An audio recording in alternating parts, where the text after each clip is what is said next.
Hello, everyone. It's an absolute joy to welcome you all to the Asia Pacific Community Day. My name is Karika Das. I'm a proud member and alumnus of ISOC based in India. I'm thrilled to announce that ISOC is facilitating 5 regional events across the globe this year. And it's a momentous day for us as we inaugurate a community day right here in the Asia Pacific. Well, I'm super pumped to kick off the celebration with you all. But before we dive in, I'd like to share a few quick housekeeping announcements to ensure our sessions run smoothly. To begin with, it's advisable that you have the speaker view on.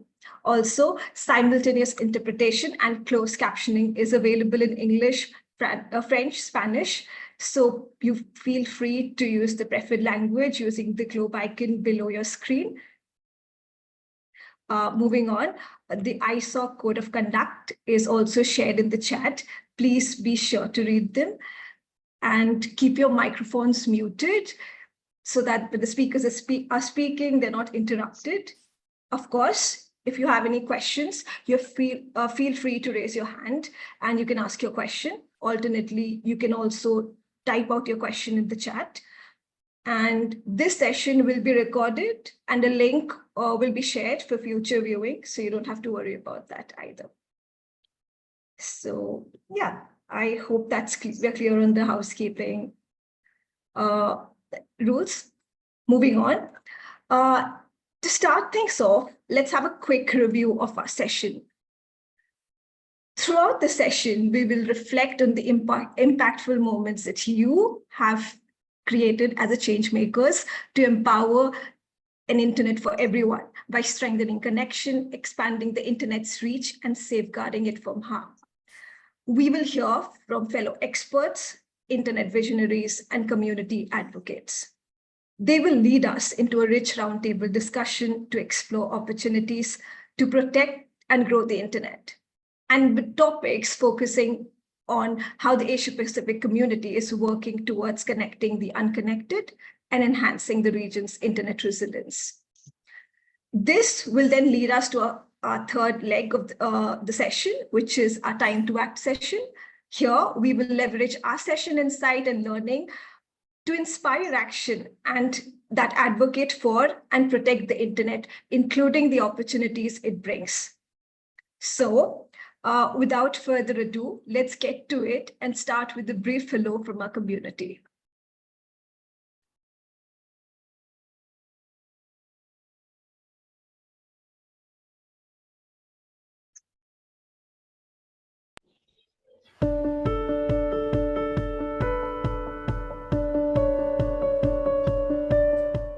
Hi, I'm Stephanie Joseph, the current president of ISOC Haiti chapter.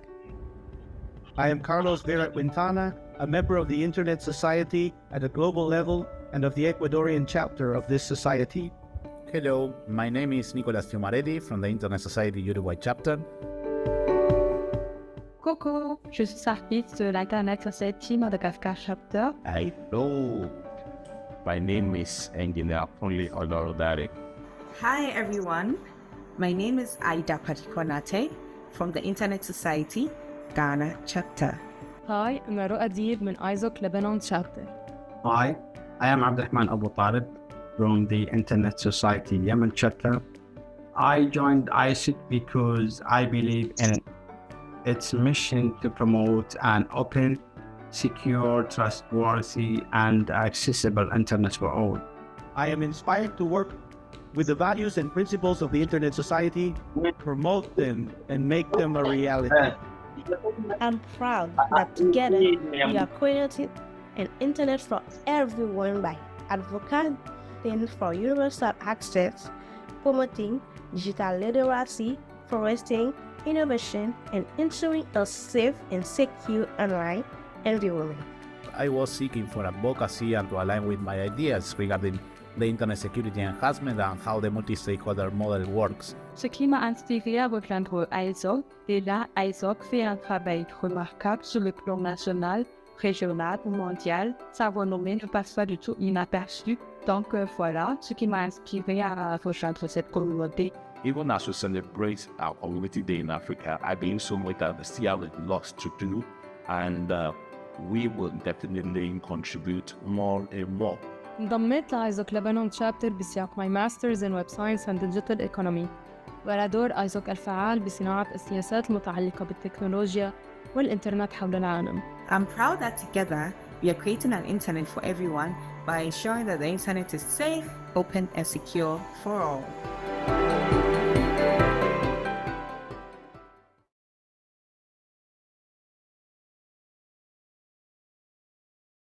Okay, that surely did set the mood right. So with that high pumped energy tone, let's get ahead with the rest of our session. I will now hand it over to Internet Society's CEO, Andrew Sullivan, for delivering the opening remarks.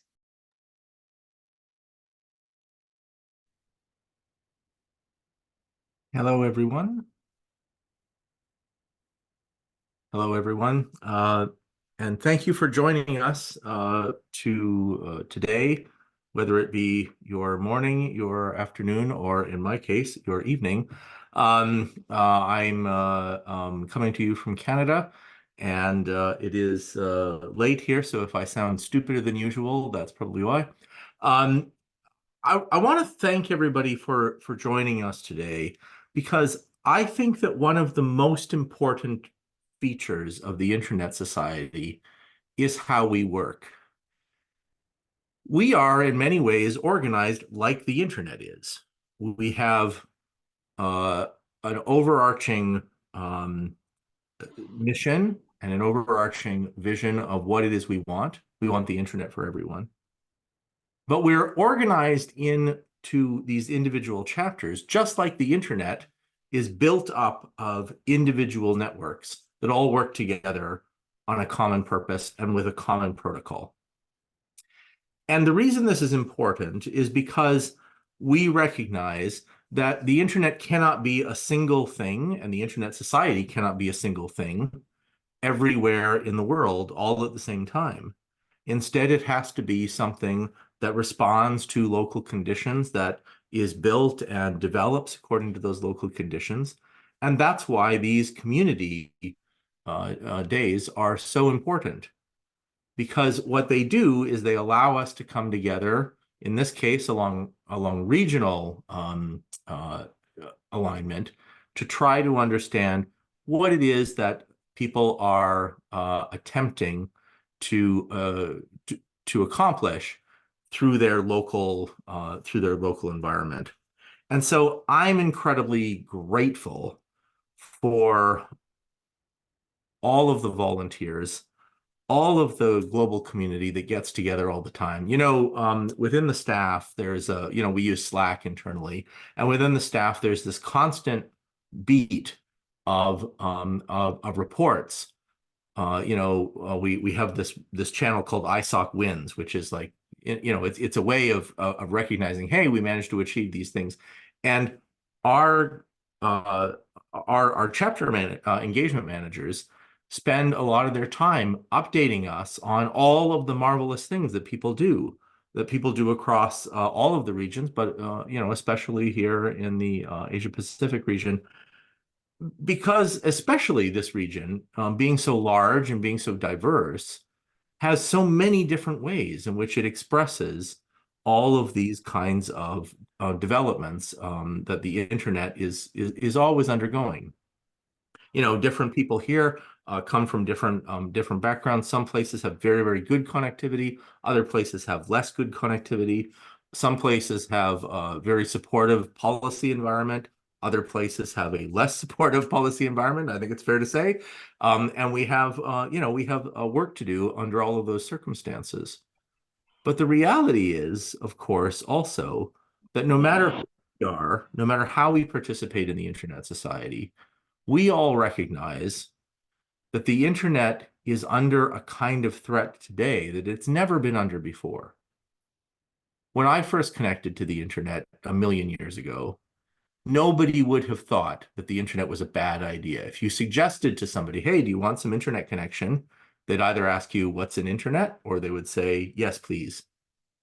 And now we have people who think that the internet is not a good idea, who think that it should be closed, that it should be controlled, that it should be under the unique ownership of a small number of corporations who dominate it. That is our challenge facing us going into the future. That is what you see the board responding to with the 5-year strategic plan. And that is what we are going to face collectively as a society. And many of you will know this is my last opportunity to speak to you in this region as part of Community Day in this role. I won't be the CEO after the end of August. And yet I will revert to the status I used to have, which is a member of this community. And that's an important feature of how our world works. We strengthen one another through our community, through the resilience that we build by depending on one another and by working together to make sure that the internet is for everyone. I want to thank you for joining us today, for all of the contributions that you've made to the Internet Society's mission over the time that I've been in this role, but also over the course of the Internet Society's history. And of course, thank you in advance for the contributions that you're going to make in the future as we continue to work together. Thank you so much. Thanks so much, Andrew. Like you said, community is really the heart of Internet Society. And so moving on, I'll now hand it over to the Internet Society's Community Engagement Manager for the Asia Pacific region, Sarah Lake. Thank you, Karika, for the introduction. This is definitely an exciting day for the Internet Society. As we begin our Community Day celebrations in the Asia Pacific region, I'm coming to you live from Melbourne, Australia. The Asia Pacific region encompasses a vibrant and dedicated community, and with over 120,000 members across the world, your contributions are unique as they are impactful. A warm welcome to all global members here today. Now let's take a few moments to see who we have here in the room during this session. I'd ask if you raise your hand or send a thumbs up to the chat if you are a chapter, special interest group, or standing group member. These groups represent 128 communities across 6 continents, including 17 active chapters in the Asia Pacific, that help deliver change at the local and global level and offer the opportunity to connect with others who believe in the power of the internet. And the impact does not stop here. Now for a spotlight on the Internet Society's organization members. Thumbs up if you are here today. The Internet Society has 83 organization members across the globe, including 12 organization members in the Asia Pacific region, including international bodies, technical experts, engineers, academic institutions, and local and global businesses. Earlier this year, our org member Internet NZ, for example, participated in a roundtable that the Australia's Department of Home Affairs organized for the Internet Society to provide input to the cybersecurity strategy. At our policymaker program at the IETF Brisbane in March, we had an organization member from the WIDE project hold a session on emerging trends in Asia Pacific, while APNIC held a dinner for our government fellows that took part. Thanks again to our org members for joining us. Now I'll turn to our alumni in the room. Besides our incredible MC for the day, Karika, let's see how many alumni are here in the session. Thumbs up if you're here. As an interactive network of internet champions, the Alumni Network represents individuals who've graduated from one of our leadership, policy, or technical programs, or completed a learning track within the year. This includes early or mid-year career fellows, youth ambassadors, IGF fellows, policymaker program attendees as well, just to name a few. Alumni were able to join a very inspiring and exciting session to celebrate International Women's Day, where alumni had the opportunity to meet and learn from the experiences of internet pioneers. Thank you all for continuing to champion and shape the future of the internet. and to highlight our generous donors here today who contribute to efforts in growing and defending the internet. A wave hello to you and thank you for joining us. I would also like to welcome fellow staff members who work to ensure an internet for everyone and steering us in the right direction. We also have several Board of Trustees here today. Hello to all. And now to spotlight a few community achievements. In South Asia, we've seen the Accessibility Standing Group lay the groundwork in educating persons with disabilities in internet governance by organizing Train the Trainer workshops on internet governance and digital rights across Bangladesh and Sri Lanka. Additionally, did you know that our 7 chapters in India collaborate to facilitate their local India School on Internet Governance each year, bringing together a community of internet governance professionals and global experts while empowering the next generation of internet advocates. In Southeast Asia, we've seen the Internet Society Philippines chapter engaging in local events to celebrate 30 years of the internet in the country this year. By fostering discussions about the future of digital transformation, they are helping and leading the way for a more connected Philippines. Now representing members in Eastern Asia, an org member, the Japan Network Information Center, actively participates in the Internet Technical Collaboration Group that's supported by the Internet Society. This brings together the technical and policy professionals who support the technical evolution of internet resources. Now making our way to Central Asia, we'll hear from community chapter members who are leading work in Kyrgyzstan to improve rural connectivity and internet resilience in the region. Stay tuned to hear more on this shortly.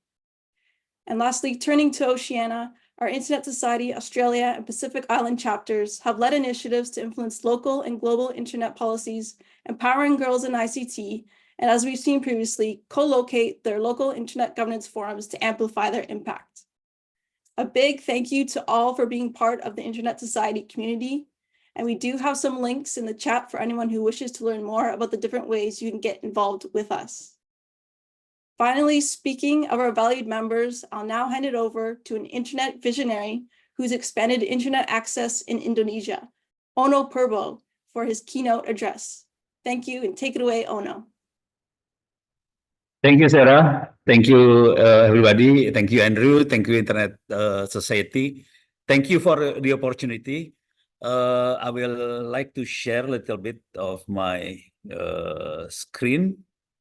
So basically, basically everybody wants to have a better life. That's the bottom line. They want to have a better education. They want to have better work, job, and everything. And that can be easily get if we have internet access, easily. That's actually big problem for us in Indonesia. So we need to so in this moment, I like to share a little bit on how the Indonesian do it. So we can use Google and use the keyword wajan bolik. In English, it should be wok bolik. Wok for cooking, bolik. So basically, we use wok for cooking for internet access. So if we use wajan bolik, we can see pages and pages Indonesian made wok bolik. So that's the Indonesian way how to solve their connectivity problem, basically. So this is one example. We can use simple tool to solve like connectivity problem. That's one. And then having this kind of connection, then the Indonesian make this network. We call it RTRW net. In English is network, neighborhood network. So it's basically neighborhood network. So having the walkbolic, and we can connect the neighborhood network using this kind of ID. So basically we tethering the whole neighborhood. That's it. And if we search, we Googling using the same keyword, we can see pages and pages Indonesian page on simple keywords like this. It means the technology becoming embedded into the society. That's the key, actually. How we can embed, how we can spread the technology so the society can adopt the technology. The key is simple technology. Okay, I like to show more advanced way of the Indonesian how to do it. Sorry, oops. Okay, this one. Okay, this is another example how we do it. This is actually Sulawesi Island, and this is Ternate Island, and we connect this island using wireless. To give some idea, the distance between these two islands is about 300 kilometers. 300 kilometers. Very, very long distance. And we are able to connect this network. This is the setup of our relay in these islands. Okay, the equipment is actually not too expensive. It's about $800 US, and the speed is about 300 megabit per second. For shorter distance, we can have a speed like 1 gigabit per second using wireless network. Having dreaming for this kind of speed, then the Indonesian move forward, and then we connect the network using fiber optic. You can see the pictures here. People actually building the fiber optic network in villages now. So they are connecting hundreds of Indonesian village using fiber optic network by themselves. They self-funded the network. So basically they lay out the fiber optic network by themselves. The cost of single fiber optic per meter is only 80 cents US. So it's very, very cheap. So we lay the fiber optic network in the Indonesian villages. This is in different cities. Okay, this is how they lay out the network, the fiber optic network. The speed is of course about 1 gigabit per second. We use fiber to the home technology for laying out this kind of network because it's very cheap. This is through the jungle actually in south of Java Island. This is actually quite jungle area. Okay, so they actually building this fiber network around the jungle. Mind you, this is community-based network. It's not funded by the government. It's funded by the community because it's not expensive. The key to this is education. So we write books on many, sorry, this is Indonesian language. You know Linux, you know internet. Warung is basically, what's that? Internet cafe. So basically a cafe for internet, but in Indonesian language. So we write a lot of books like this and spread the book costs like only like $3. So that's how we spread the network. Of course, we have a problem with the 5G network now. This is the 5G network in the world. We can see the map in nperf.com. The US is fine, Europe is fine, India is fine, Thailand is fine, Malaysia is fine, Japan is fine. We have a lot of problem with the Indonesian and many other countries. So this is our next task. How we can build the low-cost technology for like 5G and others. The other technology we are playing is actually satellite. Yes, we actually launching small satellites, micro satellites, and we use the satellites for the students now. We have 3 satellites on the sky. It's launched through Indian Space Agency, so it's operation through the Indian because the Indonesian unable to launch their own satellite, so we need help from India to launch the satellite. So back to 5G, having this kind of problem, so we play around with 5G technology. Now today, this is our speed. We built the technology. We use the open source technology for these things, and we use software-defined radio equipment, open source, and we managed to have this kind of speed. of speed. Today, our task is trying to educate others how to build the technology like this. Now, having said that, we need to negotiate basically with the regulation, with the bureaucracy, to have the internet for all, to have the internet for all Indonesian, because the technology actually is not that expensive, and we are able to build the technology themselves if it is the simple technology. So basically, we have three tower. We have power and bureaucracy, we have money, and we have people power. The bureaucracy, the Indonesian government, normally they use power and the bureaucracy and money to deploy the technology. But the people actually more powerful from our experience. Then we show the bureaucracy that we are able to build these things. For example, Wi-Fi in the past, 20 years ago, we have to pay $2,000 per Wi-Fi per node per year to operate Wi-Fi. Today, it's free. So we are able to liberate Wi-Fi basically by showing the government that we can do something like this. So we need to collaborate with others to spread this kind of technology. Hopefully, to make the regulation, the policy in line with the capability of the people, in line with the dream of the people. That's my point. Hopefully, this can be some light for you guys. With that, thank you very much. I give it back to Sarah. Thank you very much.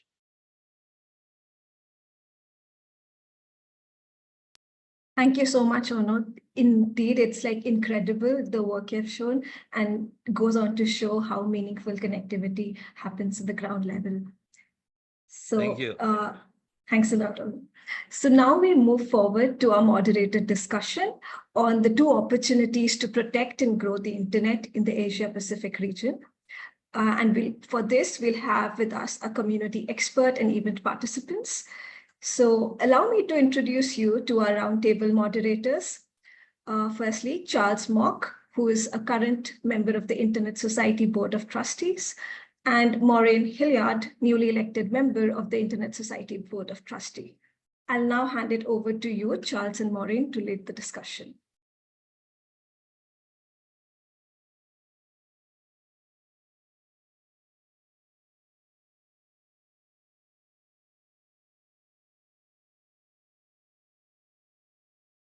Unmute myself. Yes, okay. Thank you very much. My name is Charles Mark, and I am going to be moderating this part of our Community Day with Maureen Hilliard, who is our incoming new member of the ISOC Board of Trustees. So welcome, Maureen. And I must also first thank Karika for your introduction and for your hosting this whole event. Thank you very much. And for Sarah for organizing the whole event, and Andrew. And actually, I find also the introduction just now from Mr. Purbo from Indonesia to be very, very interesting, because it actually goes right into what we are going to be discussing in this particular session.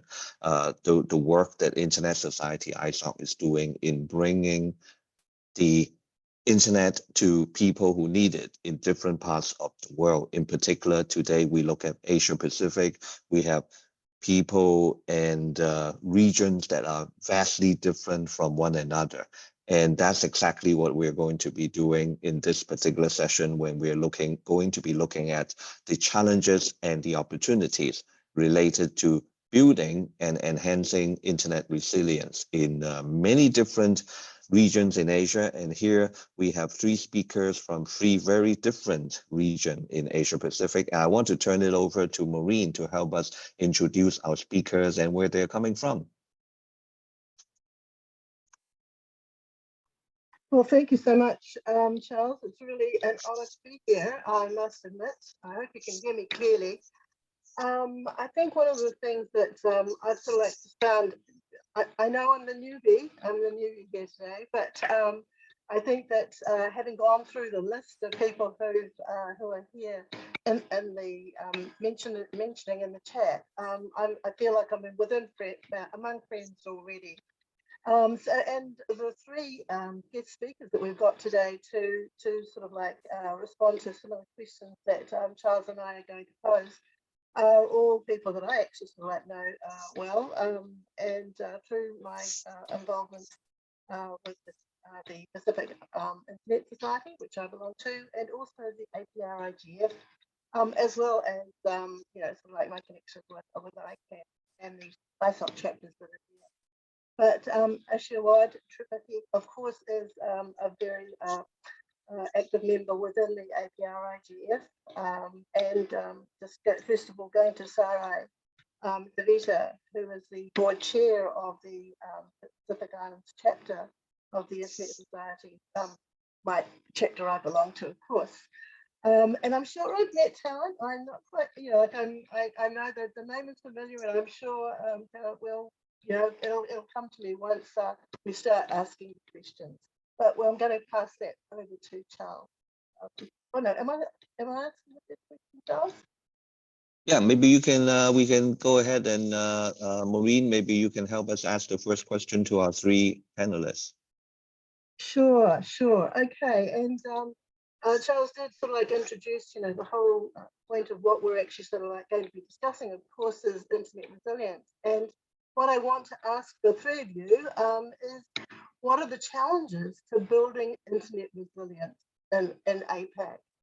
And I hope we've actually had these questions sort of like sent to you, so that you actually can sort of like give us some kind of response. We'll start. How about we start off with the ladies first? Sarai.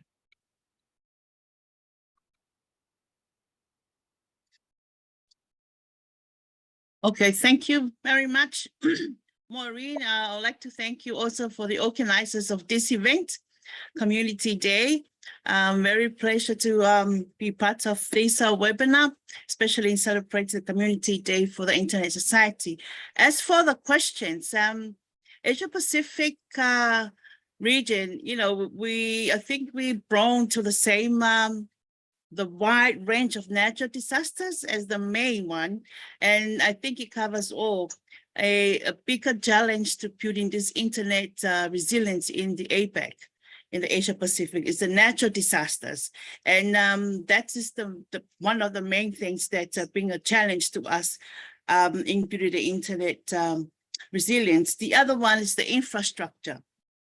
Main one, because we can't produce applications without the infrastructure for things to move. So if there is no proper infrastructure layout, and if the infrastructure is not built like a robust one for the internet, then we can't move forward, and then we can't do what we expect the internet to do for us. So we encompass so many challenges when the region is, I'll talk on the Oceania side from the Pacific. Infrastructure is one of the main issues and one of the main challenges, because of many countries, many small islands, that they are not connected, they are unconnected as well. Even within the same island, within the same country, they are not connected because of this infrastructure issue. So addressing this infrastructure in this platform maybe will assist with the internet resilience in our Pacific Islands. The other challenge that it's now coming forward is the cybersecurity threats, because of the internet technologies being involved. And most of us, the community, the Pacific community, we're prone to these cybersecurity threats. And it's a growing number as well. From the bigger countries to small islands like us, we are prone to these cybersecurity threats. The other one, because of a different democracy, different way of running each Pacific Islands or even region, the regularity complexity is how complex the regularity in place because of this internet. And like Andrew mentioned in the beginning, that now they want to close the internet. And if there are no proper regulations in place, proper regulatory framework, so to speak, to govern the internet and telecommunication sectors, then we, the users, will be suffered because there's so many processes we're going to put in place if the regulations are not put in place. The common one as well that challenge the internet resilience, I think this covers all, is the capacity building. It's the capacity of our people. And I heard from our guest speaker from Indonesia, it's one of the main things for them is to educate people. It's the digital literacy. It's not literate enough for our people, to learn and to push the internet into openness in the right way. So we need that, a skilled professional people to come in, design, deploy, and manage, and teach our people, teach the Pacific people, teach our region in how to do things. So that's so that we can move and educate the new generation come in so they can carry what's been learned. The digital divide is still here because of the many silo islands within our region. Digital divide, not only between islands, but also the different languages that we speak. There's no common language except for English, but with the internet, there's too many, they have their own native language, but the internet's mostly English.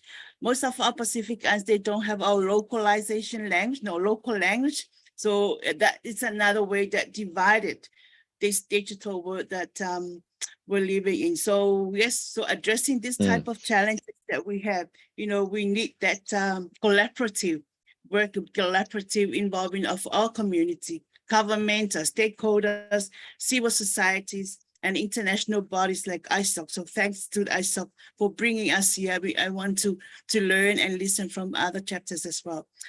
I hope I answer the questions, Maureen. Thank you.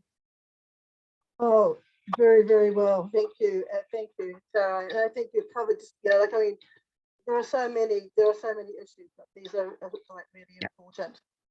Ashward's got his hand up, so we might have him next. Ashward. Thank you, Maureen. And thank you, Andrew, Sarah, Sullivan, and all the community that are here for making this event a successful one at the beginning as well. So with hearing from the previous speaker, Sarai, Andrew, and even the keynote speaker, the great man from Indonesia who's done a lot, there's a lot of things that echo with what I wanted to say. A lot of things that I wanted to say has already been covered. But there are certain challenges that we face, and that also made me think, the challenges are common, the solutions are there in different parts of the world. But one of the problems that we are facing in Nepal as well as in Asia Pacific as a community is that we try to kind of replicate exact model from Europe or from other places, that the model that has been successful. But that's not how things work. Simple copy paste won't work. As in the background, you can see, yes, we have to think global. We have to get ideas from global, but we need to localize those things, considering local social, cultural aspects and other non-technical aspects as well. And when we make a reference model based on local economy, and that's when people kind of accept it, the community within the nation accepts it, and that's how we can move forward. And one of the challenges that I think that we face in Asia Pacific is that, if there's a successful project, maybe ISOC says this one project is successful, everybody tries to do the same without considering what the local community, what the marginalized community within that economy actually needs. So, it's always important that the supply side and demand side should have an equilibrium. So we're trying to get there. So besides that, there is a need of a holistic digital infrastructure as well, because even within my country, within interministerial work, they're working in silos. And when it comes to digital infrastructure, internet connectivity, and the facilities that it provides to people, I think a holistic digital infrastructure is needed. We need cybersecurity and resilience. That is very much important. Digital identity, I think we need to start thinking about digital identity because with post-COVID era, a lot of things have been digitized, whether you want it, whether you like it, but everything was pushed to digital space, which was very good, which pushed the internet, but there were challenges as well. So the challenge of digital identity also, we need to solve it, before we go more into digitization and supplying the internet connectivity all over the globe. Another important aspect we should think about is the data ecosystem. How do we manage it? How do we make it open? How do we make it secured? It's open at the same time the privacy and other human rights are respected by the state, and the state rules and regulations are respected by the individual using those data ecosystem. And the most important thing that we should focus on is the ethical and inclusive design principle. That should be our motto from the way forward from here. Anything we should think about the marginalized community. We should think about the people that are left behind, and keeping them at the center of the project. If we move forward, I think it will be very much helpful to the whole community as well. That being said, I will hand it back to you, Maureen. Thank you so much, Ashua, and I totally agree with a lot of what you said, especially that, and it was brought up in the chat, sort of like think global, but act locally. That's really, really important because you've got to meet local needs. And also sort of like, that it's really important that, there's so much to be done. And I think Sarah also brought it up, is that, you're still reliant very much on, the governments of your country, what their rules and regulations are, and what budgets and all that sort of stuff. So there's a lot to be taken into account. But also getting back to you and your issues, especially in this is a landlocked country as opposed to a sort of like different island region. What are your issues?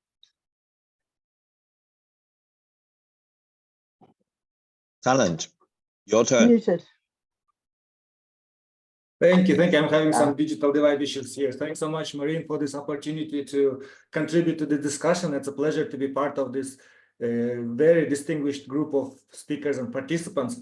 And I wanted to bring into the discussion the perspective from Central Asia, and as you, Maureen, mentioned, from landlocked countries. And before I start, I wanted to ask the 141 participants of this call 2 questions as a quiz, and maybe you can put the answers in the chat. And then perhaps then we will make it possible to send some gifts from Kyrgyzstan for the winners of the quiz. So question 1 is, what is the double landlocked country? There are actually 2, and there is one in Asia, double landlocked countries in the world. Second question is, where do you think is the longest line of sight? And actually, these questions are very much relevant to our discussions. And third, maybe you've seen the Star Wars and the Obi-Wan, one of the popular characters. There is another topic called LoRaWAN. And what do you think are the commonalities of Obi-Wan and LoRaWAN? So these are the 3 questions for the quiz. And I'll look forward to reading your responses in the chat. In the meantime, let me give you a little context about Central Asia. It's a very interesting region. It's landlocked, and it's actually the most remote landlocked area in the world from the sea. It's mountainous. The climate is very harsh, so we have very long winters. And this makes it very costly and time-consuming to build internet connectivity. So it's very major issue for Central Asia. Another interesting challenge for Central Asia, it's not only landlocked, it's also sanctions locked. It's a term that I heard from our colleagues in Russia. So if you look in the map, Central Asia is surrounded by countries which are under global sanctions, and that make internet connectivity even more difficult. And Andrew would say, the issues about balkanization. So this is very much relevant to our region. And third feature, I guess, of our region, it's not only sanctions locked, it's also brain drained. So as a developing region, many bright minds are leaving the region. So what can we do? I think we need to think about how our work as internet society community can contribute and improve the situation in the region. And of course, the question here is why we need to care about Central Asia or Nepal, countries like landlocked and mountainous.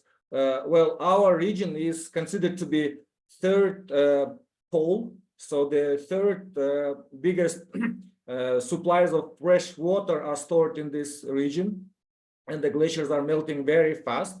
And another aspect is NASA has been observing the climate change over the decades, and it looks that Central Asia has been hit by climate change the most. There is actually a solution to climate change adaptation and mitigation through new technologies. And I hope when we have the round on what the community can do, I could share the experiences in these aspects as well. So let me stop at this point, I guess, talking about the challenges. Back to you, Maureen. Thank you so much, Sal. And you certainly have raised a lot of discussion in the chat, I see, and you can check that, but not too quickly, because Charles has another question. The second question that is actually part of our routine. Yes, and before I go on, I want to encourage any of you to put in your question either in the chat or get prepared, raise your hand to ask our three speakers later on when they finish up with my second question. So actually, Talent, let's go in the reverse order this time. So Talent, why don't you go first? And I think the question is we want to ask is, what is community? What are the communities like you and the other chapters, our three speakers here? What are you doing to tackle these issues and to strengthen your resilience? I noticed that you use a lot of technology, as you mentioned some of them in your previous answers. Can you go deeper into how you use some of these technologies or other methods to try to, tackle, try to overcome these difficulties that, each of our speakers have mentioned? Thanks so much, Charles. Actually, this is a very good question, very much relevant to our work. We are a small NGO in Kyrgyzstan, part of a big network of Internet Society chapters. And our role was very much visible, especially during COVID. So when Andrew mentioned that people ask why we need internet, that was the question we encountered in the past before COVID. And during COVID, it became apparent that especially when the schools went into online mode of education, that internet is actually essential. And during the COVID pandemic, we found out that there are several dozens of schools in Kyrgyzstan which have no internet connectivity at all. So that means that kids in those villages were cut off from education and they lost one year of schooling. And what the government said, that these schools are located in such difficult conditions that it will take a lot of effort, many years, and a lot of investment. So the government said that it's very difficult to connect, and the private sector said, well, it's too expensive and there is no return on the investment. What we did is of these several dozens of unconnected villages, we chose the most difficult location in Kyrgyzstan. And we said, if we as a small NGO can connect this village, then government and private sector will have no excuse for not connecting the remaining villages. And actually they are doing that. So the village that we chose is called Zardali. And what's really interesting, it has no electricity, no radio, no TV. Now they have really good internet connectivity and they have solar powered electricity. And interesting observation we had is before internet, this village would be in the news maybe once in a decade. Now the village is in the news every month because the villagers are so active. They make videos saying that, look, the country's leadership, we have no road, look, we have no electricity. And just months ago, the president himself went and made a video saying that this village of Zardali had no road for decades, we're going to build it. So it shows that internet connectivity can actually open ways for more development for the community. So connecting the unconnected is one area of work. And thanks to the Internet Society support, ISOC Foundation support, as well as support of GIGA, the UNICEF ITU, we've been able to connect several villages to the internet. Second aspect, and it was mentioned from the previous speakers, is the availability of relevant content in local language. So we've been working in that as well, developing educational content in Kyrgyz language and delivering this to schools across the country in the form of internet in a box, and now we have an online educational portal called Ilimbox. Third aspect, I think, where we are working, and it's very important, is the skills, and it has been mentioned as well. You may have connectivity, you might have the content, but you also need the relevant digital skills to take advantage of all the opportunities. And we are implementing a project called Digital Citizen, or Sanarip Insan, which aims at providing economic opportunities and empowerment for youth and women, especially in rural areas of Central Asia. Our fourth area where we are focusing is cybersecurity. We actually feel responsibility that if you are connecting communities who are joining internet for the first time, you need to also equip them with cybersecurity knowledge, because they may think that internet has only good things, but unfortunately it has bad kind of actors playing internet as well. And finally, I think one interesting project that we are implementing, and we would like to share this experience with partners around the world, is how to use smart climate sensors and long distance communications technologies like LoRaWAN to monitor climate and to help government and the communities be more prepared to natural disasters, which are growing in number. And this technology is actually, I believe, is revolutionary. So we are doing research with the support of ISOC Foundation, and soon we will be able to share the findings of this research. Thank you, Charles, back to you. Okay, thank you. I think we have to move faster because we have a very packed program today. So Ashwa, can you take over and give us your answer to the question of what you are doing to solve these problems, and as concise as possible? Yes, let me take this opportunity to just let people know what they already know. So to solve this issue, we do have APRIGF, Asia Pacific Internet Governance Forum. That's happening on 21st of August to 23rd of August in city of Taipei. So I hope that you can find your time to visit there and increase the discussion. That is one way that we can solve. It's also happening. APCIC is also happening in Taiwan, Taipei, Taiwan, just on 18th to 20th, a day before, 2 days before the event. So the call for fellowships are on. So young new talents can actually apply for fellowship as well. That being said, the other disclaimer I would want to give is the chapter in my country, Nepal chapter, we just got approved. We're yet to be on map as well, but we're officially a chapter now. So in that term, we've not been able to do that much, but we had Internet Society chapter before, and my seniors had done quite a bit of work in terms of awareness raising before, but we had a little bit of block during the COVID, but now we're back. So within this time, I was also involved with Internet Society Special Interest Group on Internet for Education as the chair of the SIG, where we worked with IEEE to write few papers where we first, we did the overall background of ecosystem, how the education ecosystem works. And then second, we kind of found out what are the things that has been globally done to help digital literacy.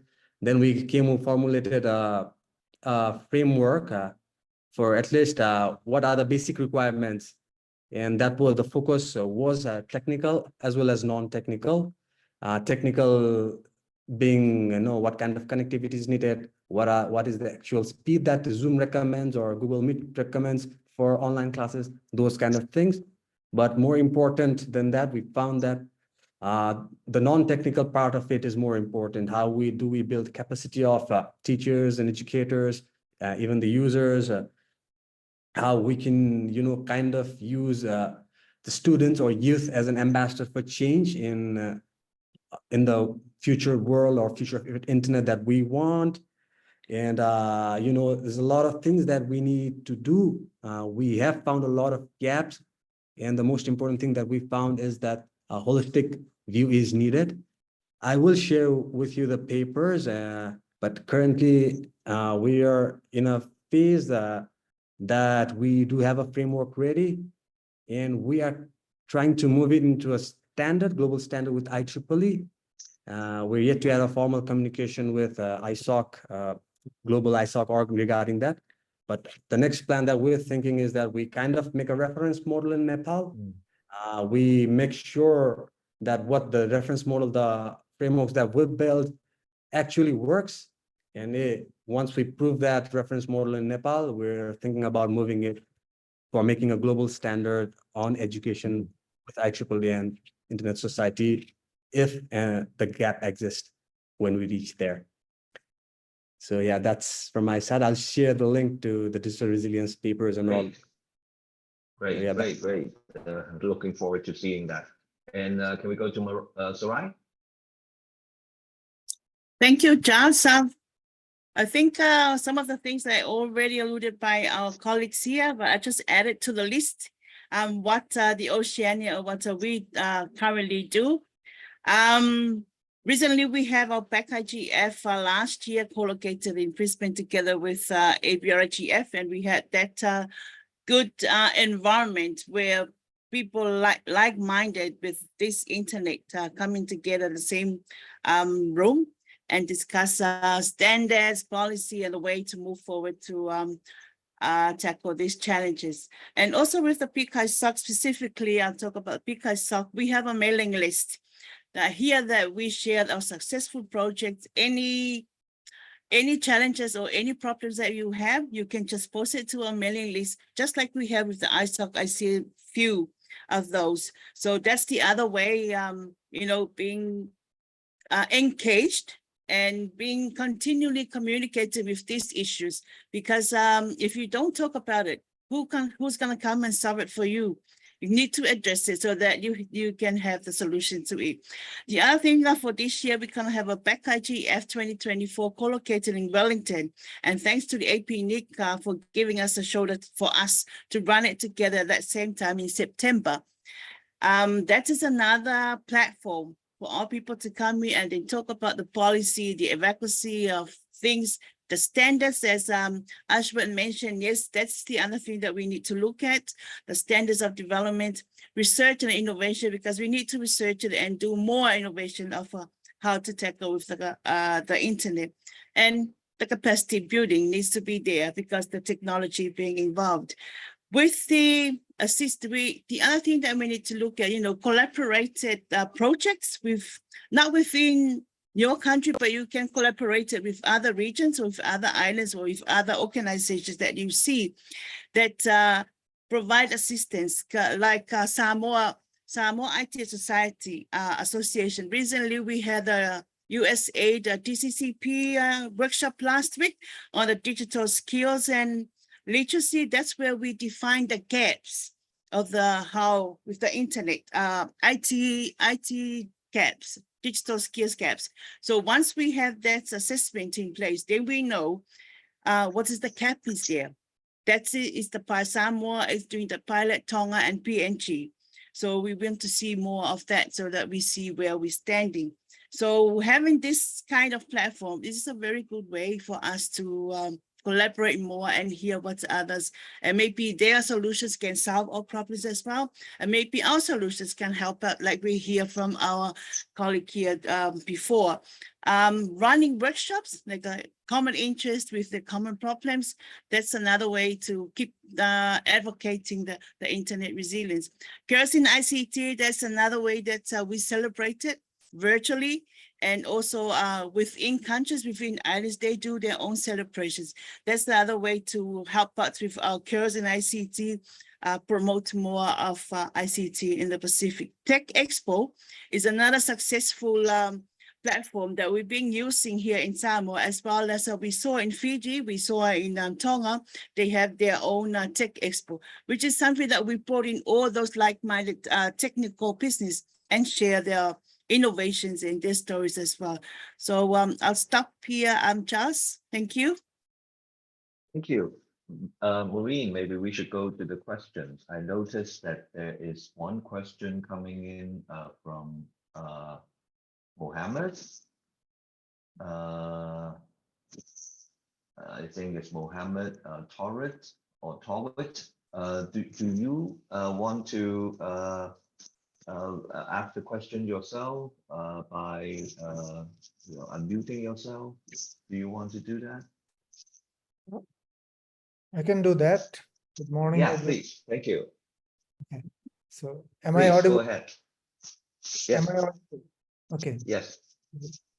Actually, my question was, suppose there are landlocked countries like Laos, Nepal, Bhutan, but can we impose something to the neighboring countries who have the access to the submarine cables with some regulation and fix some regulations so that they can get an affordable rate to get access to the internet?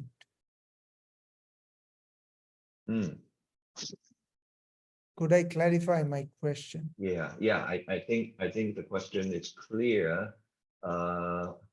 Talent, you are the landlocked country. Do you think that is feasible to somewhat for your government to require or suggest your neighbors to help you get to the submarine cables that you have to get through your neighbors? Actually, I was looking for the solution from ISOC or from APNIC. The country which is landlocked, actually, they don't have the power. Okay. Yeah.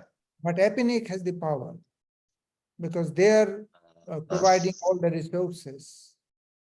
We cannot speak for APNIC, but I'm not sure they have the power to tell governments or to tell the telecom companies what to do. But Talent, from your experience, what can you say about it? Yeah, I think from my view is very difficult to impose some regulations on neighboring countries, but probably cooperation, working together is a better approach. So in Central Asia, we have a project called Digital South Asia and Central Asia, and it's aimed to eventually reach the Indian Ocean through neighboring countries and to have access, alternative access to the internet. And if all the countries cooperate, so I'm sure there will be better connectivity for landlocked countries like Central Asia. One aspect I wanted to add is the importance of internal regulations. So in Central Asia, we have two countries which are landlocked, mountainous, very small. One has one of the cheapest mobile internets in the world, and the other one has one of the most expensive mobile internets in the world. So it's the importance of the regulation, how you regulate a market can impact a lot what will be the cost and the quality of the internet. Thank you. Thank you. Any other questions from our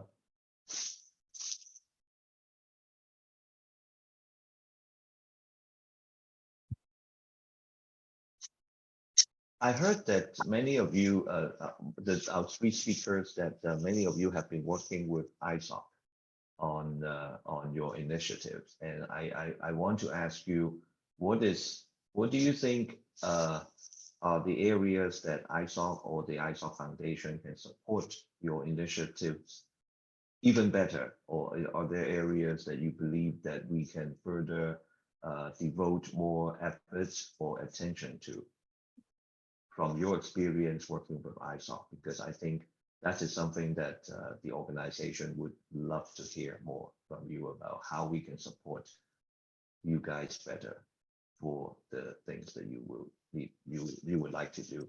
Do you have anything to say about that? Ashwat or Sarai, anything to share? Thanks, Charles. I think the most important role with you, and I also wrote in my chat with corresponding to the previous question, geopolitics are very challenging, especially in this part of the world.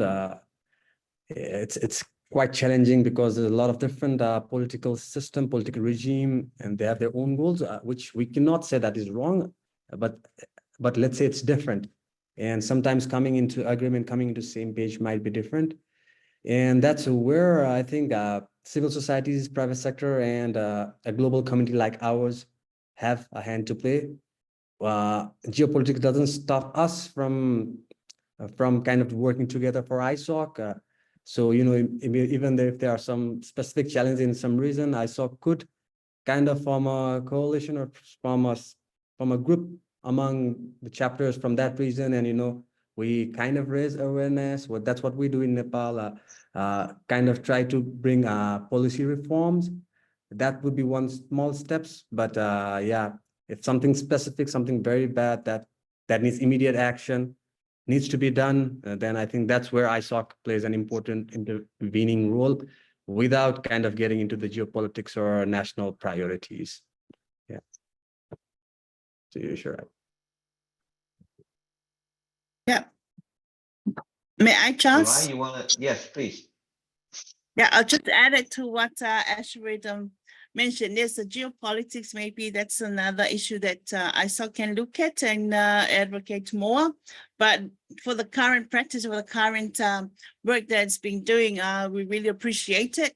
It's just that we've been in this community, we're more voluntarily conducting things. So yeah, I think that the geopolitics and more awareness of what is coming up and opportunities being available in this chapter that can be assisted other chapters.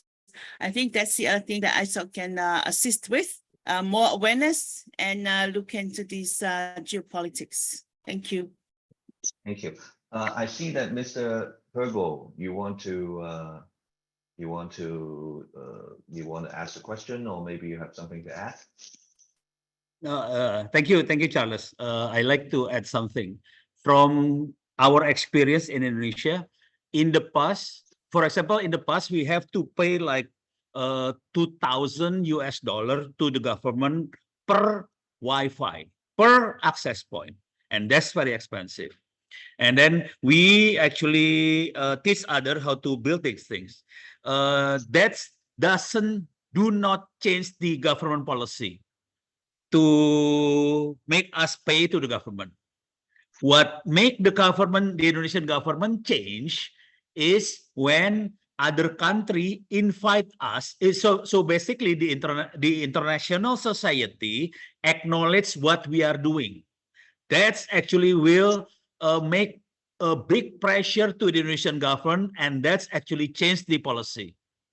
So policy changing is happen when international community acknowledge what we are doing. So what happened is we ask by the Africans country, by the ITU, International Telecommunication Union, to share our experience. Having the ITU, having the other country acknowledge what we are doing, that's actually creating big pressure to the government that our movement is actually a good movement, and that's actually changed the government policy. And that's in 5 January 2005, the Indonesian government liberate Wi-Fi. Wi-Fi is free now. But that's because of you guys from the international society acknowledge what we are doing. So that's what actually I'm going to share. Thank you, Charles.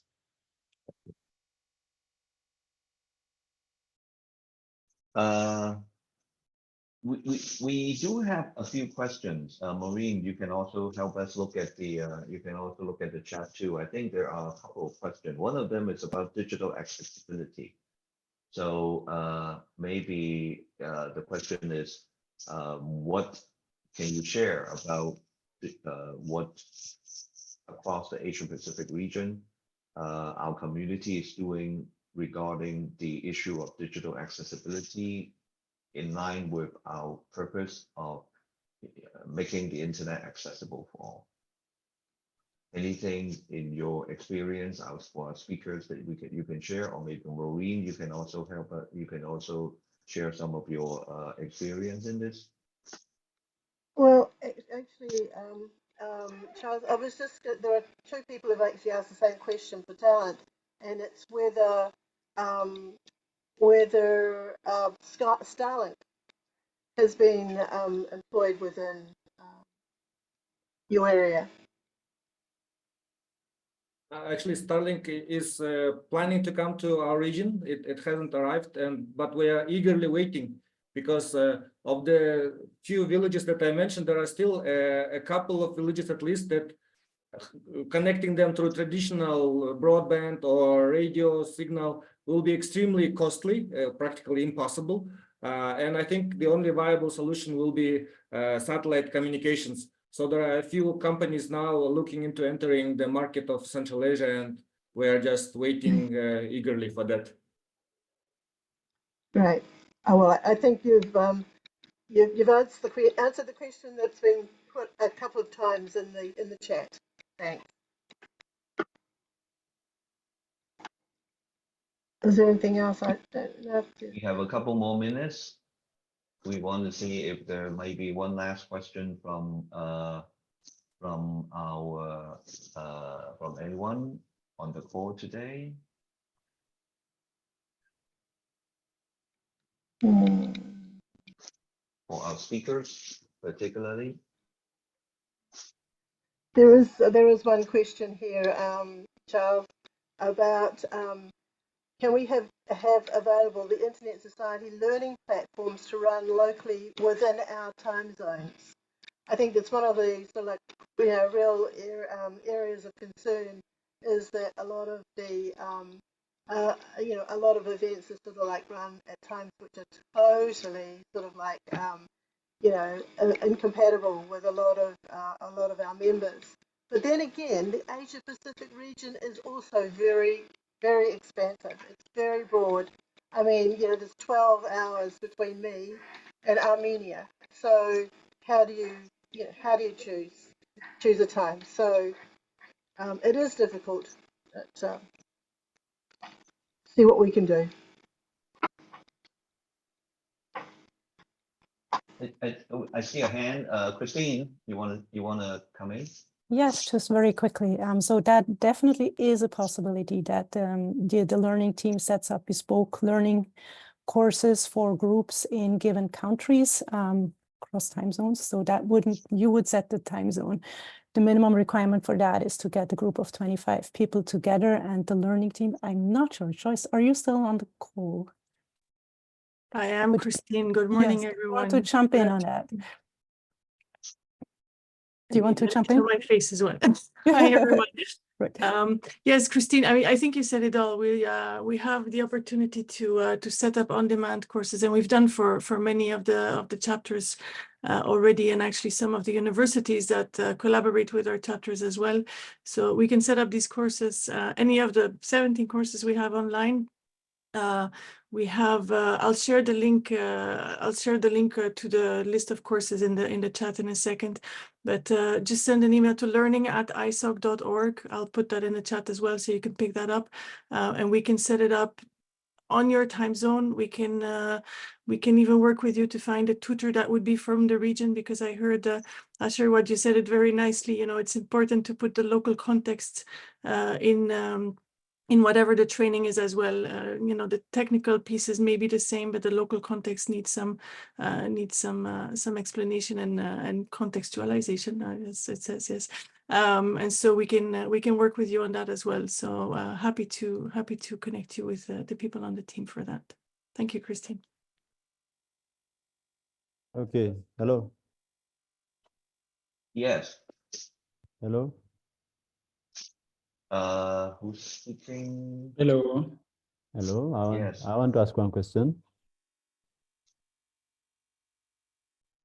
Yes, please go ahead. Yes. Okay. Thank you for giving this chance.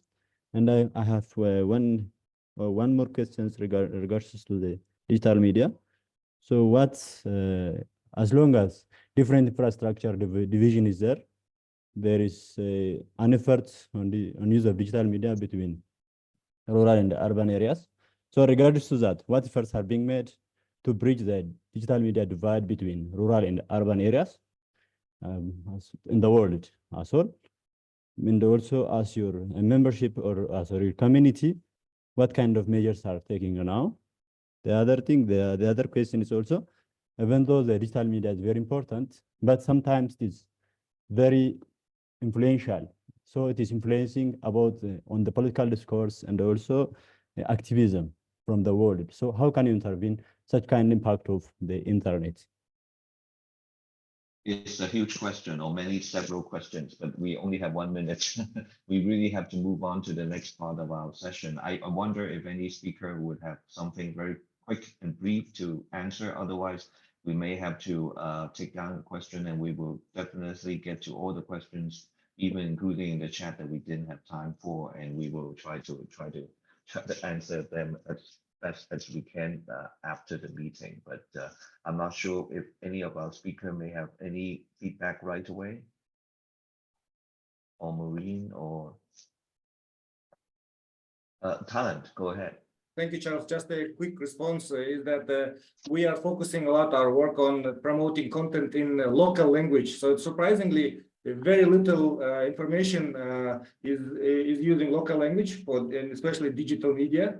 And we are now employing all the social media channels, producing all kinds of YouTube, TikTok videos, but in Kyrgyz language, which is our local, and that has been has been making big impact in rural communities. So I think the question, like one of the aspects of your question, is indeed that we need to bring more information to the people in rural areas in the language that they understand. Okay.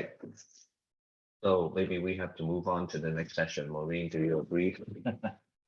So I think we may have to just really turn the time back to Sarah to move on to our next session, or our next. Thank you, everyone. Today. Really appreciate it. Thank you, everyone. Yes, Thank you, everyone. And yes, we'll take your questions on notice so we can get back to everyone. But thank you to our community, our panels, our speakers for leading this important discussion on how we can work together to extend the internet, enhance internet resilience, and ensure the internet remains a force for good for everyone, everywhere. For now, we'll hear from our Internet Society staff to share additional insights on how to act to grow and advocate to protect the internet. So I'll now hand it over to Naveed, our Regional Infrastructure and Connectivity Director, to kick things off. Thanks, Naveed. Thank you so much, Sarah. Yeah, can you hear me? And I hope that my screen is also shared. Perfect. All right, folks, I don't have much time, just 2 minutes. So quickly, let me ask you a question. Do you want to take the inspiration shared by Pak Unu from Indonesia and Talent from Kyrgyzstan to connect the unconnected and join hands with Internet Society to reduce the digital divide and digital inequality, especially for the marginalized and remote communities? Please tell us about your answer in the chat, which I cannot see, because if your answer is yes, I'm gonna tell you about this recent resource that we have developed in Internet Society. We call Community Networks Do-It-Yourself Toolkit. So I'm gonna quickly go through this. Well, we have just talked about this, so I'll skip this slide. What are community networks? Community networks are networks built by and for the community, done by local champions and partners. Talent, of course, is one of the examples he was sharing from the mountains in Kyrgyzstan. And we call them as part of complementary access solution. As community network is not only one solution, there are a lot of other solutions, and as together they become a complementary access solution to connect the unconnected. Our toolkit has actually various chapters, so I guess it could be your weekend read if you're interested. Please, I'll share the QR code in the next slide. But these are the various steps that we have put out as a toolkit based on our experience working to connect the unconnected in various parts of the world, and of course working with our community as well. So these different steps will make you understand, and if you are interested to deploy a community network or a complementary access solution, they would be useful. We are actually trying to get some feedback as well, so please do let us know about how do you think about this toolkit, and if there are anything this is missing. Please, if you can get your mobiles QR code scanner, this will directly take you to the page, and you can start reading. As I said, maybe bookmark it, and on the weekend you can do it. But please do read this, give us feedback, and with that I'll pass it on to my colleague Aftab Siddiqui to share an interesting report from Central Asia. Aftab, over to you. Hi everyone. I can't see myself, so I'm hoping that you can see me. So anyway, let me quickly share my screen. I'm not sharing any slide deck. I only have a website to show, and the name of the website is pretty easy. That is, if you haven't heard about that, you can blame me for that, but you won't be able to do that after today. And that is, yeah, now you can see the right screen. So this is a product of one of the project under Internet Society Grow program. It is called the Pulse. What action you can take?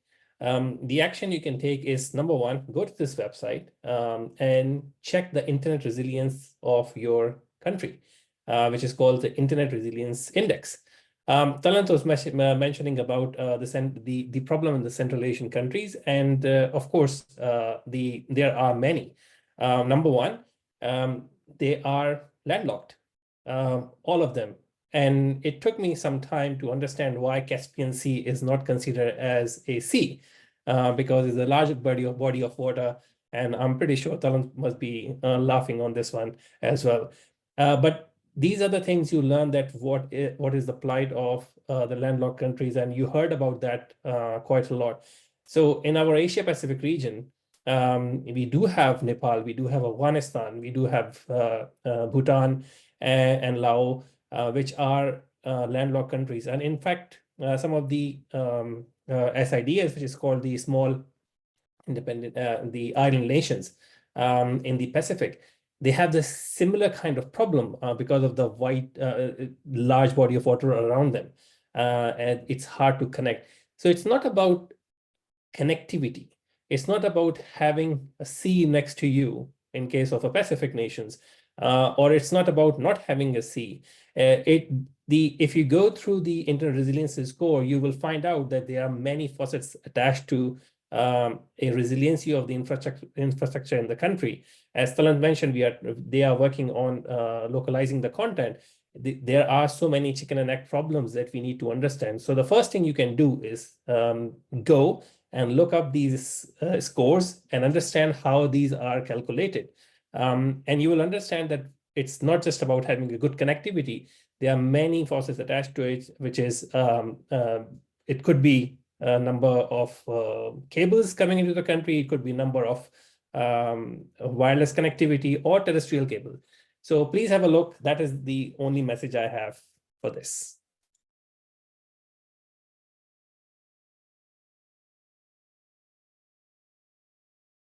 Over to you, Sarah. Thank you, Aftab, for that. And definitely look in the chat for any links to our Pulse resources. And now next is Niti. Thank you. Thanks, Sarah. I'm just going to share my screen quickly. Hi, everyone. I am so happy to have this opportunity to speak with you. Good morning, good afternoon, good evening, wherever you are. I'm here to talk a little bit about why we must protect and defend the internet. The internet is the single greatest technical tool that we have. It's democratizing. It is a people's medium. It belongs to all of us here. It belongs to everyone. There are a lot of policies and decisions that might undermine the open global internet that we rely upon. And that is why I'm here today to talk to you about being an internet advocate. Do you see policies and decisions that undermine this amazing tool, this amazing technology that we have? You can join in to become a champion of the internet, to advocate it, to protect it, and defend it against these policies. We have a simple 4-step strategy that we'd like to suggest you use in whatever shape, way, and form that you'd like. We like to call it FAST, F-A-S-C. The F stands for flag. If you see something, flag it to your chapter, flag it within your organizations, or even feel free to write to us. Let as many people as you can know about it. Use your networking channels, etc. The more people know about it, the more we can join hands in the next 3 steps. The second, A, stands for analyze. We can perhaps use the Internet Impact Assessment Toolkit that the Internet Society developed to understand how this issue undermines what the internet needs to exist and thrive. Once we've done that, and once we have an evidence base, we can move on to strategizing, joining hands together to really brainstorm about what the best way would be to create impact. Can we reach out to policymakers? Can we use the media? How can we make noise about it? And the last letter, T, stands for together. There is strength in numbers. The more people talk about a particular issue, the more attention we draw to it, and the more chances we have for success to preserve the open global internet. I will be dropping a link to this page in the chat later. If you scroll down, we have a few advocacy resources for you. A lot of these are analyses of issues that we care about, but a lot of these are also toolkits and enabling material about how you can do something about the issues that you care about. And if you look on the left, you'll see that we have a few helpful filters to help you go through what sort of resources you need for the purposes of your groups or communities or organizations, the regions that you'd like to create impact in. There are also a lot of global resources we have about things that we might do globally or issues that pertain to us globally, etc. So all in all, to say that if you'd like to become an internet advocate, champion the open global internet, we have a lot of resources ready for you, and we'd really like to hear from you to understand how we can do this better together. Thank you. Back to Sarah. Thank you, Niti, and thank you everyone on our panel to provide key insights on taking action and the different resources available to support everyone's efforts. And whether it's sharing our community network do-it-yourself toolkit with your colleagues or flagging an internet threat, accessing our Internet Society Pulse tools on internet resiliency, or organizing your own Community Day event, let's continue to celebrate the hard work being done in your region to make a global impact. One simple way to get started is by posting on social media using the hashtags ISOCDay and MyRegionConnects. I'll now call on our Board of Trustees member Charles Mock to share a story of impact about the power of community that makes our collective vision for the internet possible through generous donations. Thank you, Charles.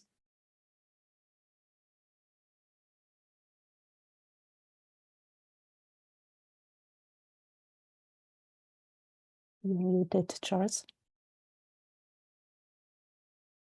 Thank you. I do it again. So thank you very much. I want to speak to you about the Nepal Community Network. It's a fantastic example of sustainable internet infrastructure implemented by a coalition of internet society in partnership with our chapter community, our organizational members, and individual donors. There have been so many tangible impacts to the community since the community network was enabled. And I want to share just one more story with you today. The story of Dr. Mingma K. Sherpa. If you are not already familiar with it, Dr. Mingma was born in the Pudi hospital high in the Himalayas, and she later, when she came back for treatment as a little girl, she knew that she has to one day be back at the hospital to serve her community and practice medicine, inspired by all the doctors and who are volunteering in the hospital. Today, indeed, Dr. Mingma is part of the medical team serving some 9,000 people across the region, and she's instrumental to effectively treating patients at the highest community network in the world. Because of the Internet Society and our global community, Dr. Mingma and the Pune Hospital now have the gift of connectivity, the gift of connection to the internet, from routine vaccinations to fixing broken bones to caring for women after childbirth. She can leverage fast and reliable internet connectivities to access critical resources and expert consultation to improve the patient's medical outcomes and lives. When we work together, we know that the internet society's community is very strong and our impact is powerful. There's so much more important work to do, and you heard about many of them today. So please consider to continue to support our community also as a donor, and ensure that our shared vision of an internet that is open, global, and for all can truly become a reality. So I call for all of you to donate today and work to spread the message to your communities. Thank you very much.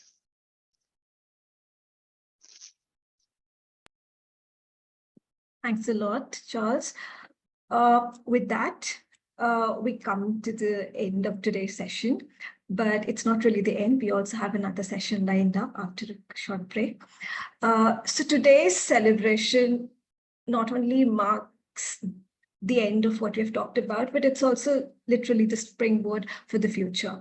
Throughout the session, we've had a deeper look into the opportunities and challenges facing the internet in the Asia-Pacific region, and how we can take action no matter how small or big.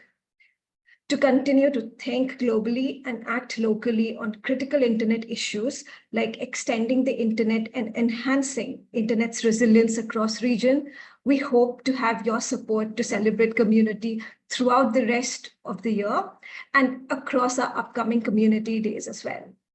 Thanks again for joining us. And now over to you, Sarah. Thank you, everyone. And please help me in thanking Karika, our moderators, and our speakers for leading our session today. Let's continue to connect, share ideas, and inspire each other to persist in extending the internet's reach and protecting its long-term well-being across the Asia-Pacific and beyond. Please see the chat for the link to our Community Day page to register for all upcoming regional events. The next section dedicated to celebrating members is our African and Middle East session coming up on the 6th of June. And before we end the call, we'd ask if you please take a brief moment to share your thoughts on the session to help us improve future community days. So we'll have our survey up on the screen. Thank you, Raquel.